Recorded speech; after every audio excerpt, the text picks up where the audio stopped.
For some time, the being will not understand the sabotages on himself. The book is like a treaty that helps the being to beat the clock to enter eternity.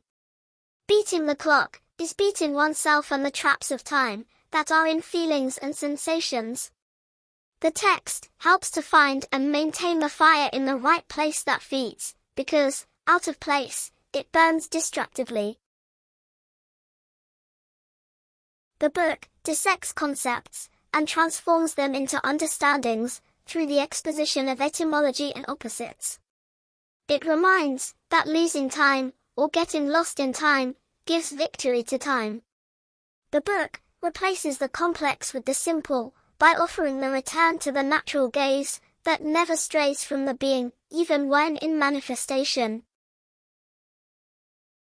The book constantly reminds of the magical power of the being, whose ability is pronounced in its simple awakening. It discusses the tedious digging into the rubble that obscures it and, with emphasis, redistributes it to the right places. It reminds that power serves, and does not enslave. And that slavery only exists through the submission that the being imposes on itself.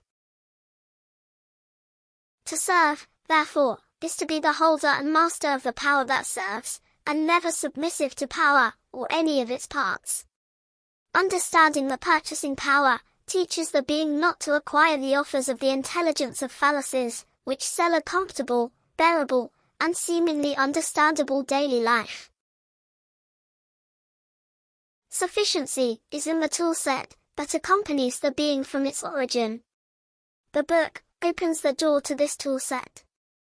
Therefore, to the rare and the mad, whose submission is non-negotiable, the book will speak, following the flow of the waves that send them up and down, in agreement and respect with the look beyond the eyes, and that answers questions like, what would intelligence be without the mysteries of the unknown? The book shows that the being can be whatever he wants, in an unimaginable dimension. If he wants to be larger, or smaller than creation, he will be. The being is exactly in the center, between the infinitely small and the infinitely large. With each displacement, in any direction, he will continue in the center. His power is unimaginable, even in manifestation. To retake or reappropriate this power is extremely easy, and nothing is so available. The real insanity is not to perceive, and not to do this. The path of the being towards himself passes through de-identification.